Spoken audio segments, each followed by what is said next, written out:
It's been quite a while since I've made a video.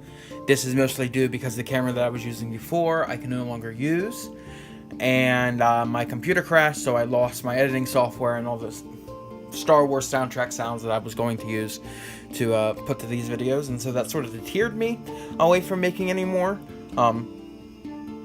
But since then, I've acquired, a nice little setup to where I can make basic videos, and I've also acquired a few more sabers that I feel like I can review.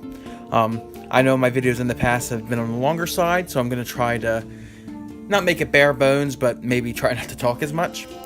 So the saber that we have here is the Prodigal Son from Saberforge. I was able to get this saber before they did the price jump, so it used to be $149.99. I believe now it is $199.99, and Saberforge did that to a lot of their complex sabers, the sabers that are a little bit harder for them to make. I think even with that price jump, it's still a saber that's well worth it. I've always been in love with the saber design ever since I was a kid, so I was really happy to be able to get a saber in this design. As you can see, it is based off the V2 from Return of the Jedi. Of course, Saberforge doesn't offer this sort of weathering, so what I did was get a weathered version, used a buffing wheel on a Dremel tool, and that was enough to get off the material. I didn't use any kind of chemical or compound to remove that. I just used a buffing wheel and the friction from that buffing wheel. Of course, you have to be careful because the components inside are very delicate, so you don't want to make one section too hot, so I was doing it in very small increments. As you can see, this neck part was very hard to get this iodized material to come off, so that is relatively untouched except for that one area there. But overall, I was pretty satisfied with the job that I did. One thing, if you happen to do this yourself, make sure that you, when you buff off the material, spray a clear coat on it. That's why it's sort of like glossy looking here, because I had it perfect exactly, what I wanted, how I wanted it to look. Went outside, did a few swings, and in those few swings I came into my hands were all black. It's because the material was coming off. So I just sprayed it with a simple clear coat, made sure to put some painter's tape over the tip where the LED is and over the electronics and speaker here, so those things wouldn't get damaged. But overall, I'm very happy. I'm even more happy with the Saberforge saber. This is even before the pre-chassis phase of Saberforge. So I think that was really the big thing in the community that was holding Saberforge back, was they were still offering sabers that didn't have a chassis.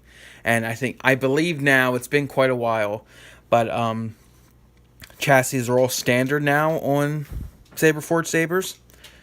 So I think that's just one more awesome thing to sort of put your mind at ease, so you don't have to worry about the sound card and everything inside bumping around when you're dueling with it.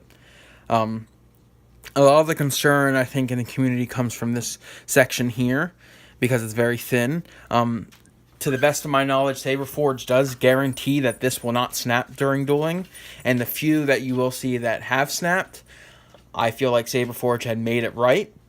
Once again, I've been out of the saber game for a little while now, so I could be wrong, but I do believe there is a guarantee that this will not break.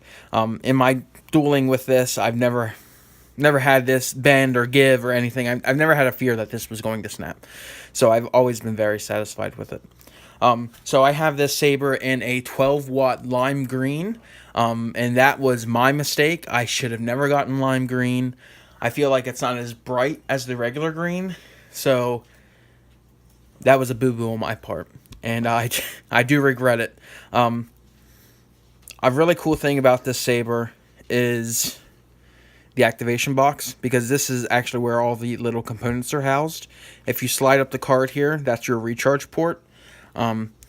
Your kill key here is just a small piece of plastic with a lip on it, so you can push it in and out.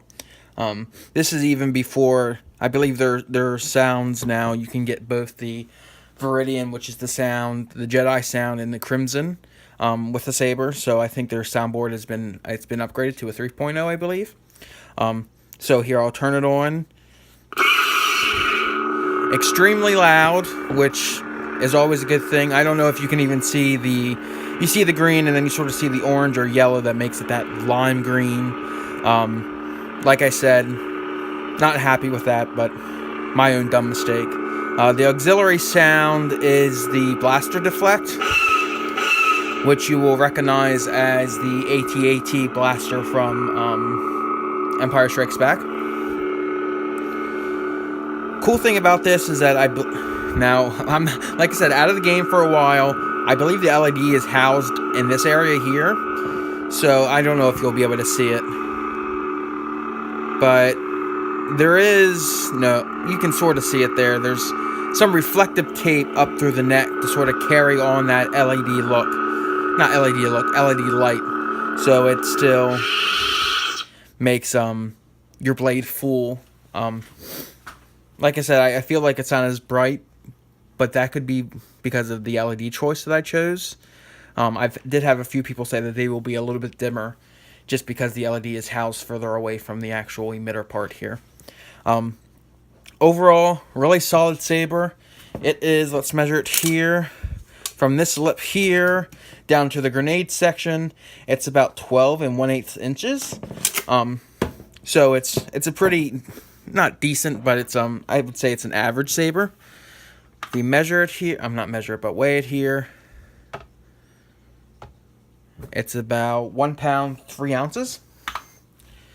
So I mean, it's really an ideal weight for any kind of cosplays you're doing. I've worn this a couple times with cosplays, and I've always been satisfied with not feeling like you're carrying like a 5 pound brick, but also not something so light that you fear it's going to snap. Overall, really solid saber. Really love this design. I know that Saberforge offers their version, which is what this is, but there are some also. You can get a empty hilt from Corbant sabers and do your own install. There's also a very prestigious hilt from Solo's Hold that everyone likes that you can also do your own install. I believe Ultra Sabers has a version of this saber, but I'm not really a fan of Ultra Sabers because a lot of their sabers, at least back when I bought this, were very clunky and big. And this is like the perfect size. So I didn't want something that was going to be a club. I am unsure if Vader's Vault does a version of this saber. I feel like they do. And I feel like it goes very quickly when they do have it in stock.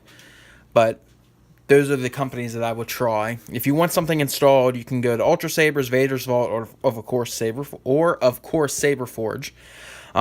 If you want to do the install yourself, you can check Corbant Sabers and Solo's Hold. But anyway, that's my review on this saber. Very solid saber. Absolutely love it. If you have any questions or comments, I try to be as active as possible. If you ask something and I don't get back to you relatively quickly, it's probably because I missed the notification somehow. And since I'm not really used to uploading things like this, that's probably going to be likely. But I will answer any questions you have. Thank you for watching, and may the Force be with you.